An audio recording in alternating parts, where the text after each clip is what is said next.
ഇടുക്കി മാങ്കുളത്ത് ഗ്രാമപഞ്ചായത്ത് അംഗത്തെ കാണാനില്ലെന്ന പരാതിയിൽ അന്വേഷണം ആരംഭിച്ച പോലീസ് ഡോഗ് സ്ക്വാഡും ഡ്രോണും ഉപയോഗിച്ച് മാങ്കുളം 50-ാം മൈൽ ഭാഗത്ത് പരിശോധന തുടങ്ങി. കഴിഞ്ഞ ബുധനാഴ്ചയാണ് ധന്യ കുടുംബ പ്രശ്നങ്ങളെ തുടർന്ന് വീട് വിട്ട് ഇറങ്ങിയത്. ജോയ്മോൻ ജോസാണ് വിവരങ്ങളുമായി ചേരുന്നത്.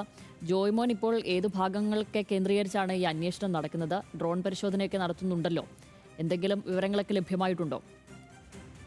ശ്യാമിലി, അവസാനമായി ഈ പഞ്ചായത്ത് മെമ്പറായ ധന്യ ഗണേശിനെ കണ്ട, അല്ലെങ്കിൽ ധന്യ ഗണേശിന്റെ സഹോദരന്റെ വീട്ടിലായിരുന്നു അവസാനമായിട്ട് ഇവർ എത്തിയിരുന്നത്. അവിടെ നിന്ന് വീട്ടിലേക്ക് പോവാണെന്ന് പറഞ്ഞിറങ്ങിയും പിന്നീട് വീട്ടിലേക്ക് എത്തിയിരുന്നില്ല. അപ്പോൾ ആ ഭാഗം കേന്ദ്രീകരിച്ചാണ് ഇപ്പോൾ നിലവിൽ പരിശോധന നടത്തുന്നത്. രാവിലെയോടുകൂടി ഇടുക്കി ഡിവൈഎസ്പി നേതൃത്വത്തിലുള്ള സംഘമായിരുന്നു പരിശോധനയ്ക്ക് എത്തിയിരുന്നത്. അപ്പോൾ അവർക്കൊപ്പം ഡോഗ് സ്ക്വാഡും അതുപോലെ തന്നെ ഡ്രോണും ഉണ്ടായിരുന്നു. അപ്പോൾ ഡ്രോൺ ഉപയോഗിച്ച് പലയിടങ്ങളായി ഈ 50 ഏക്കർ എന്ന് പറയുന്ന സ്ഥലത്ത് പലയിടങ്ങളായി പരിശോധന നടത്തി. പക്ഷെ പരിശോധനയിലൊന്നും കണ്ടെത്തതിനാൽ തന്നെ പരിശോധന വ്യാപിപ്പിക്കാനാണ് ഇപ്പോൾ നിലവിൽ തീരുമാനിച്ചിരിക്കുന്നത്. ഇതിന്റെ ഭാഗമായി ഈ അവസാനമായി ഈ ധന്യ ഗണേശനെ കണ്ട ഭാഗം ഈ ഇടമലക്കുടി ഉൾപ്പെടുന്ന വനമേഖലയോട് ചേർന്ന പ്രദേശമാണ് ഈ മാങ്കുളത്തുള്ള. അപ്പോൾ ഈ വനമേഖലയിലേക്ക് ഇടമലക്കുടി ഉൾപ്പെടുന്ന വനമേഖലയിലേക്ക് പരിശോധന വ്യാപിപ്പിക്കാനാണ് ഇപ്പോൾ പോലീസിന്റെ നീക്കം. അപ്പോൾ അതിനായിട്ട് ഫോറസ്റ്റ് ഉദ്യോഗസ്ഥർ ഉൾപ്പെടെ സ്ഥലത്ത് എത്തേണ്ടതുണ്ട്. അപ്പോൾ അവർക്കായിട്ടുള്ള ചെറിയൊരു കാത്തിരിപ്പാണ് ഇപ്പോൾ നിലവിൽ. ഇപ്പോൾ ഫോറസ്റ്റ് ഉദ്യോഗസ്ഥർ എത്തുന്നതനുസരിച്ച് ഈ വനമേഖലകളിലേക്ക് പരിശോധന നടത്തും. അതിനുശേഷമായിരിക്കും ബാക്കി നടപടിക്രമങ്ങൾ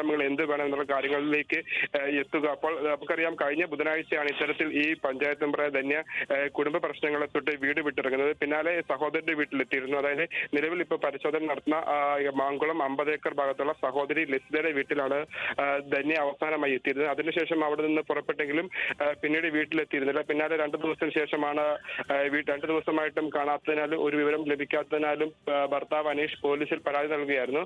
പിന്നീട് പോലീസിന്റെ ഭാഗത്തുനിന്നുള്ള ഇടപെടൽ മുഖേന ഇപ്പോൾ അന്വേഷണം പുരോഗമിച്ചുകൊണ്ടിരിക്കുകയാണ്. നിലവിൽ ഈ മാങ്കുളം 50 ഏക്കർ ഭാഗത്താണ് ഇപ്പോൾ പരിശോധന നടത്തിക്കൊണ്ടിരിക്കുന്നത്. ശ്യാമിലി.